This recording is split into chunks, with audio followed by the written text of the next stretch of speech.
نصیحت یکی از اجداد چندین نسل پیش من بوده که گفته که خوب بخور، خوب بخواب و خوب بخند، شاد باشید، شاد باشید، شاد باشید و باز هم میگویم شاد باشید. این شادی در واقع یکی از نکات بسیار مهم برای سلامتی هست که شما باید در نظر بگیرید. توجه به تغذیه و توجه به استراحت هم 3 رکن اصلی سلامتی شما هستند. عمدتاً پیغام‌های روحی در بیماری‌های سخت مثل سرطان و یا بیماری‌های از این قبیل خودشون رو نشون میدن. شاید یکی از بزرگترین این پیغام‌ها این باشه که ببخش و رها کن. بخشیدن و رها کردن گذشته و بخشیدن و رها کردن دیگران، کسایی که در حق شما اجحاف کردن یا به نحوی پارو پای شما گذاشتن ها، یا با نیت یا بدون نیت یا اینکه نفهمیدن. به هر صورت بخشیدن و رها کردن اونها موجب این میشه که شما بتونین آزادی خودتون رو به دست بیارید. یکی از عزیزانی که چند وقت پیش من اومده بود، یک نامه شهادت نامه در واقع برای من نوشته بود و نوشته بودن که من در مشاوره با دکتر طایبی از این یاد گرفتم که دیگران رو ببخش، نه به این خاطر که آنها لیاقت بخشش رو دارن، بلکه به این خاطر که من لیاقت آزادی رو دارم. و این جمله بود که خیلی تشکر میکنم که ایشون با من شیر کردن و این که پیغام رو گرفته بودن، پیغام این که ببخش چرا که تو لیاقت آزادی رو داری. بعضی وقتا ما اونقدر در باورهای محدود کنندمون غرق میشیم که پیغام‌ها رو نه می‌بینیم و نه می‌گیریم. اینجاست که میتونیم که کمک کنیم، کمک بگیریم. یه شخص ثالث، یک مشاور میتونه در واقع مثل یه آینه‌ای باشه برای شما که بتونین خودتون و پیغام‌ها رو ببینین و نهایتاً ببینین که از کجا آمده اید، آمدنتون بهر چه است و به کجا میرین. خیلی از ناراحتی‌های عصبی از جمله افسردگی و دیپرشن های خیلی شدید که منجر میشه به انزایتی، دلخوره، پنیک اتک، اینها همه میرسه به مرحله‌ای که باورهای محدود کننده انقدر تکرار میشه و پیغام‌ها رو شخص نمیگیره که یادش میره که از کجا آمدم، آمدنم بهر چه است، به کجا میرم. در واقع اون حالت گمشدگی که بین این 3 مرحله هست باعث میشه شخص از خودش بیخود بشه و خیلی ناراحت باشه که بابا من اومدم اینجا اصلا چیکار بکنم؟ هدف اصلی ما در زندگی چی هست؟ من از شما میپرسم هدف اصلی شما در این زندگی چی هست؟ قراره چی کار بکنین؟ قراره چه کاری انجام بدین؟ یک چند لحظه‌ای در این مورد فکر کنین، با خودتون کلاه خودتون رو قاضی کنین. فرقم نمیکنه چند سالتون هست. اگر 17-18 ساله هستین دارین حرفای من گوش میدین، اگر 99 سالتون هست هیچ فرق نمیکنه. چی اومدم من اینجا اومدم چی کار کنم؟ چی کار اومدم بکنم؟ اگر نتونستین جواب بگیرین خیلی ساده میتونین دستتون رو بزنین رو قلبتون، از خداوند، فرشته ها، کائنات بخواین که مأموریت روحیتون رو بر شما آشکار کنه. خداوندا من از تو میخوام که مأموریت روحیم رو برای من آشکار کنی. همین ساده است. بخواه و اجابت میکنم. Ask and you shall receive. Knock and the doors shall be open. این خواستن و درخواست کردن برای بازگشایی و گشایش های روحی همیشه و همیشه جواب داده، بدون استثنا. همیشه در همه حال جواب داده. از روح والاتون، از ضمیر ناخودآگاهتون میتونین درخواست کنین، از یونیورس میتونین درخواست کنین که به شما این قدرت و توانایی رو بده که پیغام ها رو بگیرین و یا به شما این قدرت و توانایی رو بده که بدونین کجا هستین و چی کار باید بکنین، کجا برین، چی میخواد، دل من چی میخواد.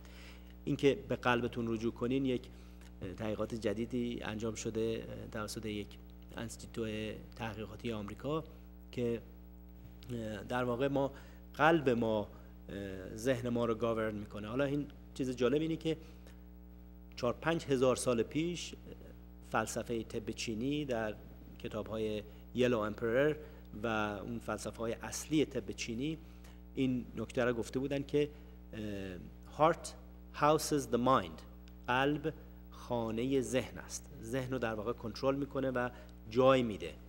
ذهن ما در قلبمون جای میگیره و تمام فرکانس ها و ارتعاشاتی که از آگاهی الهی در واقع نشأت میگیره، اینها در این زمینه میان جلو و خودشونو باز میکنن. چیزهایی که دلتون میخواد، شما چیزی که دلتون میخواد در واقع اون چیزی هست که شهود قلبیتون هست و اون چیزی هست که شما لازم دارین. چیزهایی که ذهنمون میگه معمولا روی مقایسه و قضاوت هست و چیزی نیست که در واقع به درد ما میخوره، چه بسا اینکه در خیلی از موارد به ضرر ما هم هست. زمانی که یاد میگیرین چجوری با قلبتون ارتباط برقرار کنین، به همین صورت ساده دست راستتون رو قلبتون میذارین و نفس آرومی میکشین، خودتون رو در واقع سنتر میکنین با حالت خلسه و آرامش و یه سوال خیلی ساده، این که من دلم چی میخواد؟ همین چیز خیلی ساده، چی دلم میخواد؟ خدای به من آشکار کن که من دلم چی میخواد. در جایی که میبینین که واقعا خیلی چیزای دیگه هست که دلتون میخواسته و نه مسائلی که در واقع ذهنتون رو مشغول نگه می‌داشته همیشه و باعث ناراحتی و دلخوری و تشویش و خاطر می‌شده براتون. عزیزانی که در مشاورات ما هستن، با ما هستن، می‌بینن که عمده مشاورات رو اینجور مسائل میچرخه. چرا اینکه اینو من با تجربه اومدم بهش رسیدم. مسائل جسمی اونقدر مهم نیست، اینو بخور اونو نخور، این ویتامین اون آنزیم، اینها چیزایی نیست که 5% 10% ماجرا هست. خیلی کمک میکنه، ولی اون کور، اون ریشه اصلی، اون کنه ماجرا اینه که دلتون پاک بشه و آری بشه از اون باورهای محدود کننده. ترس‌های ریز و درشت رو بتونین پاک کنین و بریزین و بدونین که everything is okay. Everything is okay. I am safe now. این باور محدود کننده که این دنیا جای امنی نیست، این پاک بشه برای شما. بدونین که در هر لحظه و در هر نفستون در واقع حمایت شده هستین از پروردگار مهربان. در هر نفس شما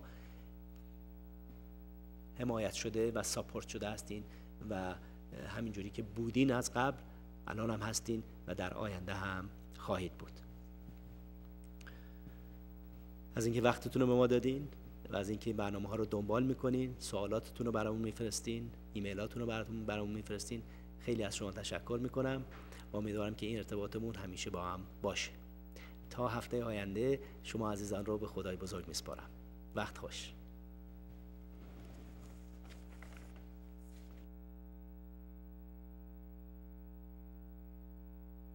یا از استرس، افسردگی، اضافه وزن و یا حتی از ناراحتی‌های قلب و عروق رنج میبرید؟ من دکتر طایبی با بیش از 15 سال تجربه روش‌های طبیعی درمانی را برای سلامتی و بهبودی شما ارائه می‌دهم. تلفن 905 508 66 68. بالاترین ثروت شما سلامتی شماست. سلام آقای دکتر طایبی، من عدیب هستم. همونجوری که قبلا به شما گفته بودم برای تیم یونیورسیتی یورک فوتبال بازی میکنم و پوزیشن استرایکر رو دارم که به خیلی انرژی کم مواجه شده بودم حدود 6-7 ماه پیش و خیلی راههای مختلفی استفاده کردم قبل از اینکه با داروی گولد جینسینگ من معرفی شدم. این دارو به سطح انرژی من خیلی کمک کرده، هم موقع بازی هم بعد از بازی هیچ خستگی احساس نمی کنم. معمولا این دارو رو من یه بار صبح و حتی قبل از بازی استفاده می کنم و خیلی متفاوت تره نسبت به انرژی درینک هایی که بیرون هست، چون یک طبیعی هست، دو خرشی با این دارو وجود نداره و همیشه انرژی لول شما در موقع بازی مینتین و بالا خواهد بود. خیلی می‌خواستم تشکر کنم به خاطر معرفی من با این دارو که سطح ورزشی من حتی در ورزش‌های خیلی مختلف مثلا فوتبال که به انرژی فکری و انرژی بدنی لازم هست کمک کرده و من از الان میگم این دارویی هست که خواهم استفاده کرد و خیلی خیلی از این متشکر هستم و شما تشکر میکنم آقای دکتر طایبی که سطح ورزشی منو خیلی ایمپروو دادید. متشکرم، روز خوبی داشته باشید. الو، سلام عرض کردم. من مرضیه اسماعیلی هستم که مبتلا به تنگی دریچه میترال بودم و حدوداً 1 سال و نیم پیش از آقای دکتر طائبی داروی قطره قلب و قرص امگا 3 و پودر تقویتی بود که ایشون لطف کردن و برای من فرستادن و من اینا رو استفاده کردم. دیگه اون حالت تنگی نفس شدیدی که داشتم وقت راه رفتن از بین رفته، نفسم بسیار خوب و راحت شده، مشکل توی راه رفتن این فضای باز و سطح مسطح ندارم.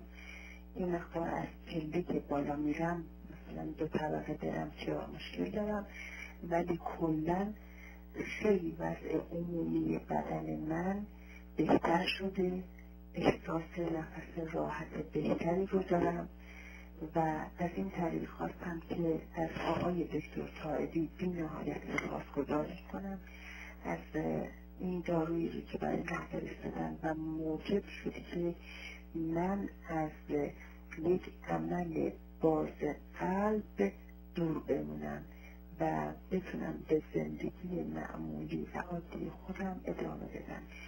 بی نهایت از دکتر سپاسگزار هستم و از زحماتی که برای ما ایرانیان. سلام آقای دکتر، زنگ زدم ازتون تشکر کنم. من یکی از مریضاتون هستم، پریروز اومدم پیشتون. خیلی واقعا من زنده کردین آقای دکتر. علاوه چشمم، همه چی، اصلا همه بدنم.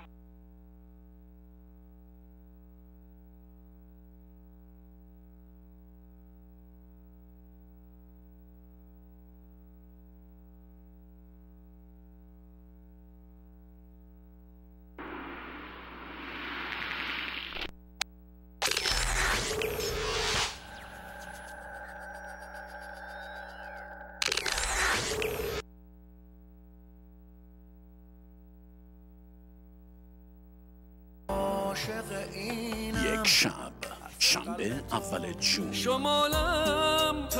یک مکان، پرفورمینگ آرت سنتر، اورنج کانتی.